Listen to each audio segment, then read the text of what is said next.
Assalamualaikum warahmatullahi wabarakatuh. Salam sejahtera kepada anda semua. Pada hari ini, saya nak kongsi kepada anda semua cara-cara kita nak gunakan OBS Studio. Kita lihat di sini, ini adalah rakaman daripada OBS sendirilah. Itu rakaman OBS sendiri. Jadi saya nak ajar pada anda tutorial cara nak menggunakan OBS Studio. Okey, apa OBS Studio tu? OBS Studio ialah satu software yang dikatakan lebih kurang kita nak buat macam FB Live. Sekarang FB Live tu macam tu lah, dia ada dia punya medium dia lah. Tapi OBS Studio ni dia agak berbeza sikit daripada yang lain.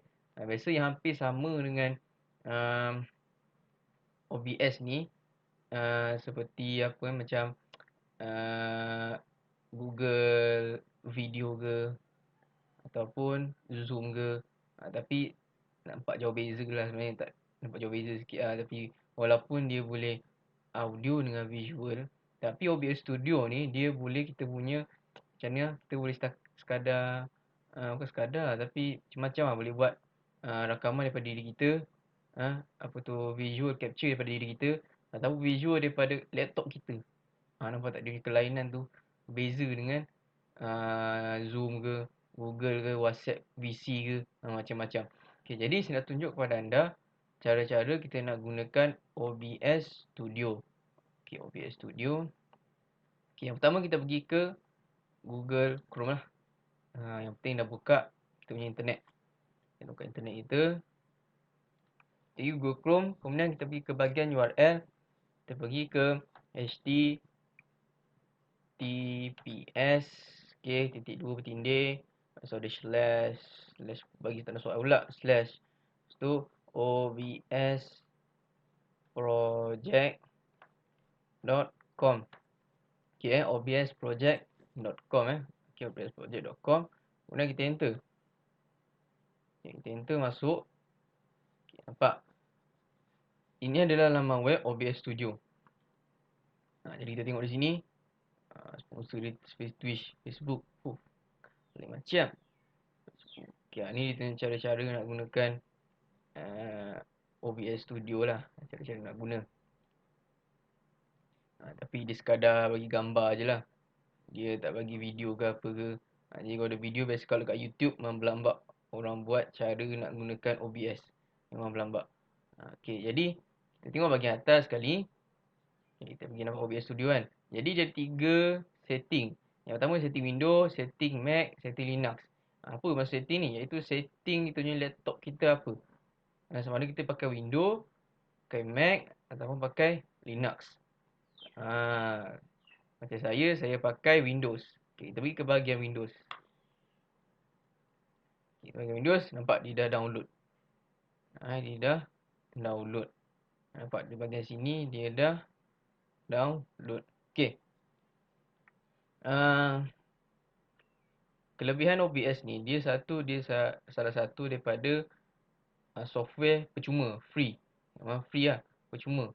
Jadi sia-sia lah kalau siapa yang rasa tak ambil apa penting benda ni. Sebenarnya OBS ni dia jadi penting bila dah tengah waktu PKP sekarang ni. Tengah kita kuarantin, jadi memang fungsi habis. Memang function gila lah. Memang gila function lah. Memang kalau macam-macam, kalau macam setakat streamer gamer je, cikgu sekolah ke, lecturer ke nak guna OBS Studio pun tak ada masalah. Nak mengajar daripada dia punya PowerPoint daripada laptop ke pun tak ada masalah. Mengajar pada sini. Jadi tak perlulah kita nak gunakan kita punya FB Live kita, lepas tu laptop nak menghadap ke phone kita. Jadi susah lah. Lagipun kita tak tahu. Kadang phone tak berapa cerah sangat. Jadi tu masalah. Jadi ni salah satu fungsi OBS Studio. Jadi kelebihan OBS Studio ni, dia boleh sambung ke FB. Biasanya memang sambung ke FB. Tu kalau ada satu software ni, software Twitch. Twitch ni macam software gamers lah biasanya. Tapi saya pun tak pernah guna software Twitch tu. Biasa guna FB. FB memang biasa orang guna lah. FB Live. Jadi kalau tengok dekat streamers, gamers ni dia akan guna OBS Studio untuk buat streamers dekat FB. Jadi setengah tunggu dia download. Okay, jadi saya tak perlu nak tunggu download sebab saya dah download sebelum ni. Exit. Okay, exit. Okay. Okey, ini saya nak tunjuk mana bahagian yang kita dah download. Okey, kita pergi ke folder download. Pergi folder download. Okey, kita pergi ke kita punya satu installer kita yang dah install. Kita pergi ke ni. Nampak tak ni kita punya apa tu sistem kita dah install. Saya tak perlu kot tunjuk cara-cara nak install. Mungkin anda biasa tahu cara-cara nak install. Sebab lagi pun saya dah install lah sebenarnya OBS Studio. Ni installer dia. Okey, 64 bit. Biasa main laptop sekarang ni banyak 64 bit lah. Ni 64 bit ni maksudnya dia punya spek kita punya laptop kita. Okey. Sekarang saya nak pergi ke bahagian OBS Studio saya. Okey, fokus ke bahagian OBS Studio. Okey, di sini inilah gambaran sebenar OBS Studio. Gambaran sebenar OBS Studio. Okey, gambaran sebenar OBS Studio dia ada user interface dia. Kemudian nampak muka saya ni, ini dia namakan video capture device. Video capture device. Di bahagian kanan ni, ni adalah setting-setting dia. Setting utama dia lah. Main setting. Ni adalah setting untuk kita punya visual kita. Okey. Yang pertama saya nak tunjuk cara ajar bahagian sini dulu. Okey. Ini start streaming ni. Biasanya kalau kita dah ada macam ni, yang kita ada visual macam ni, kita nak streaming ni dekat FB. Stream dekat FB, nampak? URL and Steam key are missing. Maksudnya kita punya URL nak sambung ke FB Live tak ada. Jadi nak tak nak kita kena buka satu task FB. Buka task FB, kemudian kita pergi ke FB Live. Kita pergi ke FB Live, dia akan bagi satu URL kat situ. Dia akan bagi satu URL kat situ, kita copy. Kemudian kita pergi bahagian setting, kita paste. Kita paste, jadi dia akan go start live. Kita tekan situ, dia dah start live lah. Start live. Kemudian stop recording. Start recording. Dia ada start recording. Jadi saya tengah start recording sekarang ni. Jadi kalau saya stop lah. Itu. Kemudian dia stop recording. Dia bukan macam start recording ni dia bukan macam streaming. Streaming dia live. Kalau stop lah habis. Dia tak record. Tapi kalau recording, dia akan record, dia akan simpan. Beza dengan streaming. Kemudian studio mode. Studio mode ni, nampak studio mode ni, dia satu kalau kita ada MCP. MCP ni maksudnya multi camera production. Multi camera production. Seandainya kita ada guna kamera yang banyak, biasa kalau media-media yang buat program rancangan ke, dia kena ada sudut kiri, kanan, tengah, belakang ke. Jadi studio mode ni fungsi kepada MCP. MCP ni maksudnya multi camera production. Okey. Kemudian bawah ni setting. Saya akan tunjuk setting. Okey, setting ni ni sekadar pengetahuan umum, general, string. Seandainya kalau kita ada Twitch ke, kita ada Twitter. Twitter boleh Twitter, YouTube ke, gaming ke. Kita boleh guna stream. Kita kena setting je lah. Kemudian saya nak, ni benda perkara penting ni ini bahagian kita punya output. Output ni semua ni jangan sentuh, melainkan recording format. Recording format ni pun seeloknya jangan sentuh lah. Sebab recording format ni kalau nampak lah di situ MKV. MKV ni dia punya output kita nak keluar. Dia macam MP4. Dia satu lagi bahagian ada MP4, MPEG4. Jadi kalau kita tekan ke, contoh kalau kita tukar ke MP4, audio satu masalah, audio dia tak berapa kuat. Kemudian kalau kita record tak habis, record tak berapa lengkap, tiba-tiba short tiba-tiba, jadi kita tak boleh retrieve audio tu. Jadi bila kita buka kita punya video kita, jadi tak ada audio. Jadi seolah-olah video tu dia mute. Jadi nak tak nak kita kena pergi ke MKV. MKV ni satu kelebihan dia kuat. Satu dia kuat, lepas tu dia boleh retrieve balik kita punya audio kita. Jadi tak ada masalah kalau terlalu short ke. Setting MKV ni dia pulangkan balik kita punya audio kita. Nampak? Okey, bawah ni ini adalah setting audio mixer. Audio mixer ni maksudnya suara kita lah. Nak jelas ke, nak terlebih kuat ke, nak rendah sikit ke. Jadi saya kuatkan sikit. Untuk ni kuatkan. Bila kuat, dia kuat habis lah. Bila kuat, dia kuat habis. Jadi kalau setting sini, dia akan kurang sikit. Jadi dia seolah dia tak nampak macam serabut lah. Kejap kuat, kejap senyap, kejap macam tak apa dengar. Jadi tiba tak ada suara tu. Okey, habis bahagian audio mixer. Okey. Kemudian kita pergi ke source. Source ni benda penting juga. Source ni benda penting juga. Okey. Dia benda penting ni sebab dia akan menghasilkan punya visual macam ni. Visual. Okey, kita pergi ke bahagian source. Source ni ialah satu, kalau kita sebut punca lah. Punca, tapi nak sebut punca. Source ni macam main factor untuk kita nak hasilkan visual kita. Okey, nampak di atas ni. Dia ada audio, audio input, audio output, browser, color source, display capture, game capture, image, slideshow, media source, scene, TGDI. Okey. Okey, di sini saya nak tunjuk fokus pertama ialah macam mana nak hasilkan macam ni. Okey, nak hasilkan macam ni, yang pertama kita pergi ke bahagian video capture device. Kita tekan video capture device. Okey. Video capture device dia akan hasilkan macam ni. Ini adalah video capture device. Nampak muka saya kan? Ini adalah dinamakan video capture device. Jadi dia rakam terus direct pada muka anda sendiri. Video capture device. Tekan sini. Okey. Kita nak pergi ke video capture device. Nampak tak? Okay, kita pergi ke device. Kita pergi ke OK. Kemudian device ni seandainya kita ada sambung GoPro ke USB pada sambung USB laptop kita kepada GoPro. Dia akan keluar pada sini. Jadi kalau kita ambil angle daripada kiri, maka angle kita kiri lah. Tu. Jadi macam saya ni sebab saya ambil terus daripada laptop saya. Jadi memang keluar terus direct webcam saya ke situ. Nampak? Nampak direct keluar terus depan. Okay, saya nak remove balik. Nak remove. Okay. Macam mana kita nak keluarkan satu video capture, bukan video capture, satu visual daripada desktop kita. Okay.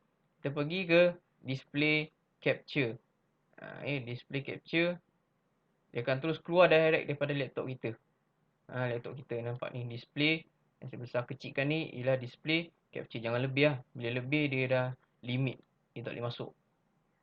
Okay. Yang satu display capture ni. Contoh kalau saya gerak. Dia akan record sekali terus. Sambil kita cakap, sambil kita gerak. Jadi dia memang terus direct audio tu kena dengan punya visual kita. Jadi tak perlu kita nak buat benda alih tu alih ni. Lepas tu kita audio. Lepas tu kita edit pakai video capture. Jadi agak sukar lah sebenarnya. Dia satu masalah lah nanti. Okay. Okay, habis. Berkaitan dengan cara menggunakan resource. Source. Okay. Kemudian kita pergi ke, contohlah kita nak test GDI. Okay, test GDI. Kita nak tag apa-apa lah. Okay, contoh font Arial text. Kita tulis contoh font ni kita boleh tukar. Soalnya font kita nak buat apa-apa je lah. Arial ke apa-apa ke. Nanti bentuk yang jelas lah.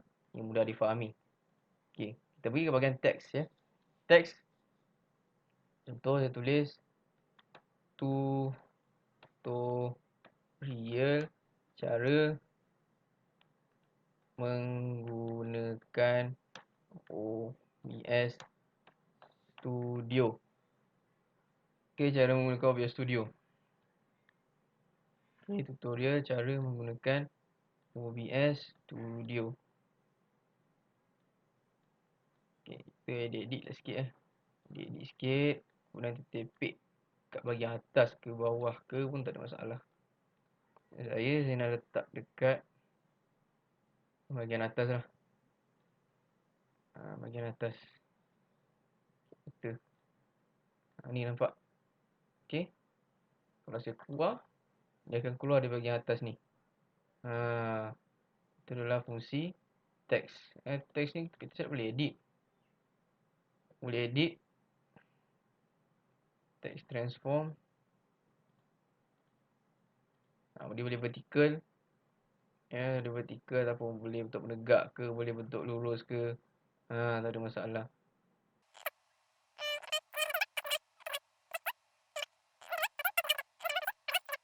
Right. Jadi sekadar itu saja berkaitan dengan tutorial cara menggunakan OBS Studio. Jadi sementara kita tengah kuarantin, ada satu kelebihan kita nak gunakan OBS Studio sebagai medium, bukan sekadar streamer gamers je. Jadi kita nak guna untuk mengajar pun boleh sebenarnya. Contohlah segi bahagian sini, saya buka ada ke saya punya file. Contoh saya buka tesis saya lah.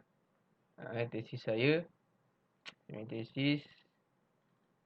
Ni betul lah kita nak ajar direct daripada desktop. Ni satu kelebihan OBS Studio sebenarnya. Direct terus kepada laptop. Nampak? Dia keluar direct terus daripada kita punya software, maksudnya dia punya desktop kita, user interface. Kita nampak tak? Kita nak mengajar pakai sini pun boleh, tak masalah. Nak mengajar pakai sini, student ke lecturer ke, nak belajar ke nak mengajar ke, pada sini boleh. Biasa nak mengajar lah, belajar tak pernah lagi lah. Okay, kemudian biasa kalau kita pergi YouTube lah, kebanyakannya YouTuber dia akan guna OBS Studio juga untuk mengajar cara menggunakan contohnya cara menggunakan Adobe Premiere. Cara menggunakan Adobe Premiere. Lalu kita bisa buka saya punya Adobe Premiere. Ini adalah Adobe Premiere. Adobe Premiere ni fungsi dia untuk nak editing video lah. Dan saya bila lepas guna OBS Studio, yang akan edit saya punya video daripada OBS ni. Video daripada OBS ni, dan saya akan ambil pada file tu, kemudian saya akan masuk terus ke Adobe Premiere. Ini contoh Adobe Project. Okay. Ni adalah contoh kita nak ajar cara menggunakan Adobe Premiere pun tak ada masalah. Macam-macam cara lah. Boleh cara-cara. Sebenarnya boleh go on lah OBS Studio ni. Okay, yang pertama, kalau kita dah habis recording, contoh kita dah stop recording. Jadi kita nak cari file tu kat mana, bahagian mana. Kita pergi ke PC kita, kemudian kita pergi ke bahagian video kita, file folder video. Okay, nampak? Ini setengah rakam. Ni. Kemudian di sini yang sudah rakam, yang telah dirakam. Okay, contoh. Ini contoh video yang telah dirakam. Ini contoh je lah. Dapat saya buka. Testing 1 2 3, testing 1 2 3. Okay, hari ni saya nak ajar pada anda semua cara nak guna. Jadi yang saya gunakan ni, output dia adalah MKV. Ni nampak jelas sikit. Ni nampak jelas lagi lah berbanding kalau saya guna MP4. Okay. Habis. Sekadar itu saja. Jangan lupa like, share dan subscribe saya punya video saya, yang insyaAllah memberi manfaat kepada anda semua. Jangan lupa gunakan OBS Studio ni sebagai salah satu medium untuk sama ada nak guna untuk pembelajaran ke, pengajaran ke, ataupun streamer gamers. Dia sebenarnya tak ada masalah pun nak guna OBS Studio ni macam-macam cara. Sebenarnya OBS Studio ni orang boleh buat duit sebenarnya. Yang penting kerja halal. Tu je. Okay. Sekian daripada saya. Semoga dengan manfaat ilmu yang saya mengajar ni kepada anda, semoga memberi manfaat kepada anda semua. Dan jangan lupa follow up saya punya YouTube lah. Dan insyaAllah saya akan keluarkan lebih banyak video-video berkaitan dengan hadis. InsyaAllah. Mudahkan. Sekian daripada saya. Assalamualaikum warahmatullahi wabarakatuh.